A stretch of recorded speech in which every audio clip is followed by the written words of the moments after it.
Welcome to the Indxx Insights Podcast, where we explore the trends shaping the global markets.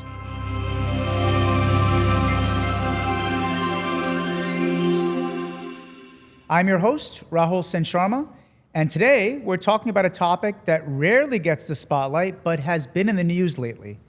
Without it, the modern world simply doesn't function. Critical metals. Joining me today is someone with deep expertise in emerging themes and market dynamics. Vaibhav Agarwal, our special guest and Chief Product Officer here at Indxx.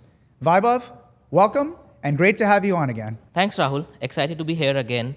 It's a topic that often flies under the radar, but impacts just about every part of our lives. So let's start simple. When we say critical metals, what are we really talking about and why are they called critical? There are two aspects to it. There's the application aspect to it, wherein these metals are, critical for or essential to modern technology applications. Everything from renewable energy systems to electric vehicles to modern high-tech industry. And then there's the other supply aspect to it, is that, these metals don't exist in large volumes or across the globe. They're limited in their supply, either when it comes to the quantity or when it comes to the concentration in terms of their geographic presence. So I think that those two aspects together make them critical, and that's why they're called critical metals. So these metals, lithium, cobalt, copper, and so on, are kind of like the hidden fuel of the economy in the future? Exactly. Without them, the global transition to sustainability, to electrification would slow down dramatically. And that's one of the reasons, as I talked about, why they are so critical to modern day applications. Great. So how do we here at Indxx break them down from a big picture indexing perspective? Yeah, that's a very good question. And I think at Indxx, our research shows that these critical metals can be broken down in terms of their applications into three buckets. The first one is the sustainable energy metals. Then there's the next-gen mobility metals. And finally, there's the high-tech metals. So those are the three buckets that we use to define this entire critical metal space. And earlier you also mentioned renewable energy. What kind of metals are we talking about in that context? So renewable energy falls under what we call sustainable energy metals. These include metals like gallium, like platinum, copper, and a few more. They're used in renewable energy applications like solar panels, wind turbines, energy storage, nuclear reactors, basically everything driving the clean energy revolution. I think about various news articles and other things that I've read, and it seems like copper, for example, is everywhere these days. I remember reading somewhere that global copper demand is surging.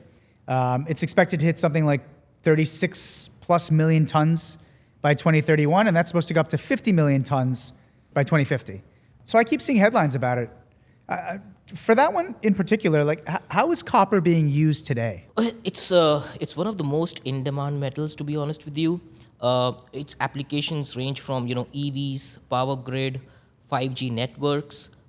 Some estimates say that copper demand could jump by about 70% until 2050. So because of its wide nature of applications, I think that's the reason why you keep hearing about copper here and copper there. Mm-hmm. That is a very interesting bucket. Let's move to the next one. Mobility, EVs, hybrid cars, that whole space is what I assume that it means, and the metals around it. So what are the metals in that bucket that are kind of enabling that shift and the growth in the space? Yeah, that's the second bucket, what we call at Indxx the next-gen mobility metals. And this group includes the lithium, nickel, cobalt, aluminium. Lithium is the most well-known because of its application in the batteries. But nickel and cobalt are just as important for boosting battery efficiency and efficacy. And what about aluminum? I've noticed that it's showing up more often in EV discussions lately, not just in batteries, but in how vehicles are actually built. You're right. I'd like to tell our viewers that both Rahul and I actually own EVs, and we know what drives EVs beyond batteries. So when it comes to aluminum, it's all about lightweighting. You need your electric vehicles to be light to boost efficiency, whether it's about getting the same or getting more mileage per kilowatt of battery consumption, or just being faster and more efficient in terms of its performance. So, but it's not just about weight as well. Aluminum as a metal is corrosion resistant, highly recyclable, and cost efficient, making it an ideal material for scaling sustainable mobility and driving the EV revolution. Well, you also mentioned cobalt earlier. I read somewhere that cobalt demand is expected to quadruple by 2030. Yes, and especially with the explosion in battery production, driven largely by EVs, more than 70% cobalt now goes into batteries, and EVs are driving most of that. It's one of the metal. I mean, you hear about lithium all the time, but you almost never get to hear why cobalt is also such an important metal when it comes to next gen mobility. EVs have come up a lot lately, and sometimes people forget that even though EVs don't have an internal combustion engine, because of the battery, the amount of metals that are actually required, cobalt and aluminum and others, to produce an electric vehicle is far beyond the amount of metals that are required, including critical metals, for an internal combustion engine. And if you look at the growth in EVs, not only in the United States, but also globally, where some countries are, they're 70, 80% of new car sales, that is really driving a big part of the critical metals boom. Yeah, I know the index we're talking about is created in a very US specific manner, but you're right, the application of critical metals globally, and we visited various of these client locations in Asia Pacific, like Korea, Israel, and countries in Europe, where we see EV adoption actually in some ways even greater than here in America. Mm-hmm. And so you're right. I mean, the application for these critical metals, or the demand for these critical metals is only going to increase. Mm-hmm. So let's talk about the third bucket you mentioned, which is tech. What metals are driving the tech side of things, from satellites, chips, and semiconductors, and other types of gadgets? So that's the third bucket, what we call high technology metals. Think silicon, think graphite, iridium, magnesium. These are used in semiconductors, smartphones, defense systems, satellites, aerospace technology. I mean, the list is endless. Well, silicon, the first thing you mentioned there, I mean, that really makes sense to me because it's, based on my understanding, the base of every chip, right? Exactly. It's the foundation of modern electronics. And then you've got metals like graphite used in battery anodes, and magnesium, which is light, strong, and perfect for aerospace and EV parts. It's funny because when I think about this era in human history, people have talked about previous eras like the Bronze Age, the Copper Age, Steel Age, Iron Age, whatever it is. You wonder if this era in the future is going to be called like the Silicon Age. Well, I mean, if you could coin that today, I'm sure you'll get the credits for it tomorrow. Yeah. So clearly, all these metals are super important, but since they're considered critical, are there any risks associated with them? Good question. I mean, first, we talked about the two aspects that drive them being called critical. So there's a supply risk. Many of these metals come from just a few countries. You'd be surprised to know that actually China controls over 80% of the world's rare earth metal processing.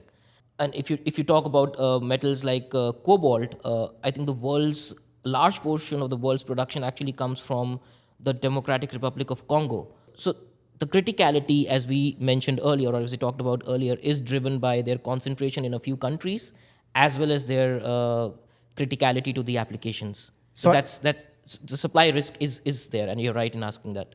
So I guess because of the supply risk and because of the criticality, it makes sense that numerous administrations recently have really been pushing for kind of cohesive, comprehensive critical metal strategies.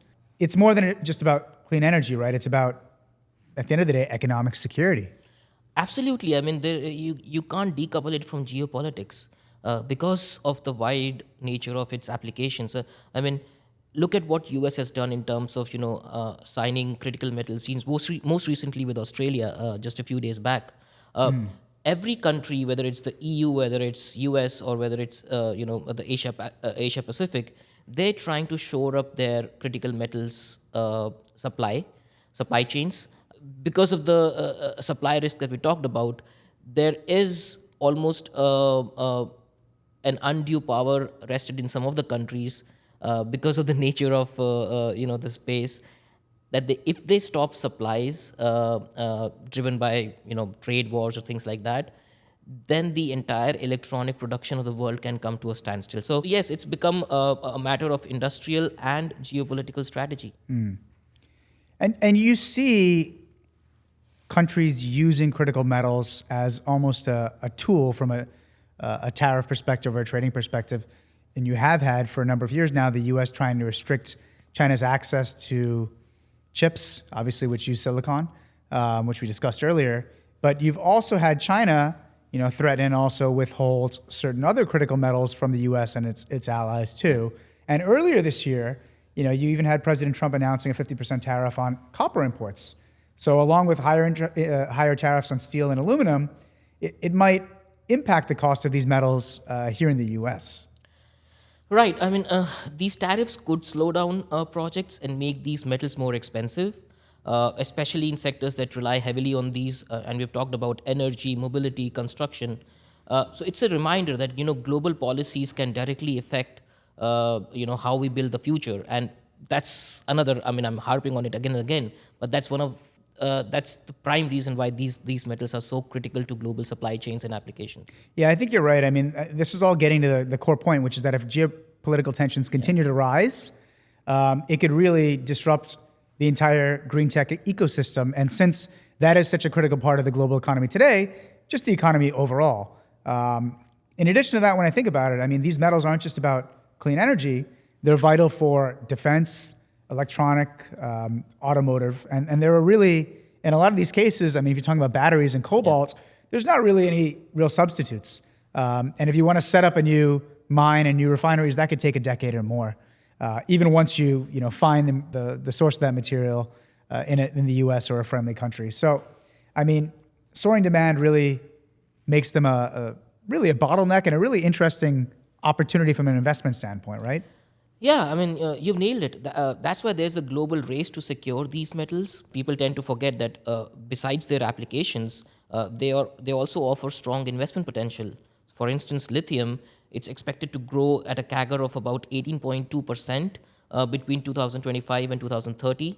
So these are more long-term plays driven by energy transition and the applications that we talked about. Yeah, and recently, during President Trump's discussions with Australia around critical metals, you had a lot of those companies really jump in terms of price that were trading on the Australian Stock Exchange. So you're seeing this happen on a very real-time basis. Oh yeah, I mean the deal, by various counts, is between $8.5 billion to about $13 billion, if you, depending on which source you go to. And you're right. I mean, just after that deal, there was a big shot up in the prices of those companies in Australia. And that's why, I mean, this sector sort of flies under the radar, as we've spoken about, but it's so critical and essential to our global application, supply chains, electronics, energy revolution, that it's beyond reason why anyone would not, invest in these.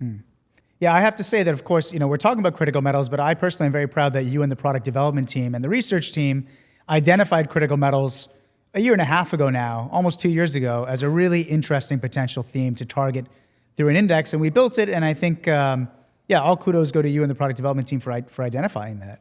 Yeah, thanks for that, Rahul. I think we identified the trend very early. And we saw what was happening in the previous administration, which is only being reinforced by the present administration. And rightly so. I mean, you have to shore up your supply chains for these critical metals. And the way we've built this index and the way it's happening or playing out in real time actually resembles very closely in that, you want to move away with countries which have significantly more power in terms of the supply chains for these and move to countries who are more friendly in nature in terms of, getting those critical metals from. And that's what both the administrations, the previous one and this one, have been trying to do in signing deals with the countries that are more friendly, shoring up the critical metal supply chain. And that's how we've captured this theme as well in the index, taking out as much as we can the geopolitical risk while still investing in companies that will drive the critical metals revolution in the years to come. It's really fascinating because, again, like we've been talking about during this entire podcast, critical metals aren't necessarily a sexy area that people look at or think about on a daily basis, but they really are critical from a global perspective in a number of different ways. So I guess, what are the final thoughts that our listeners should take away from all of this? I mean, see, we talked about critical metals they may not get the spotlight they deserve, but they're key to our future: clean energy, sustainable transport, next generation technology, and more. The world runs on them, and their importance is only going to grow. That's really great insight, Vaibhav, and a great conversation. Thanks so much again for joining us here today. Pleasure to be here. Well, that's a wrap on another episode of the Indxx Insights Podcast. If you enjoyed this conversation, share it with your network, and don't forget to follow us for more insights. Until next time, stay sharp, stay informed.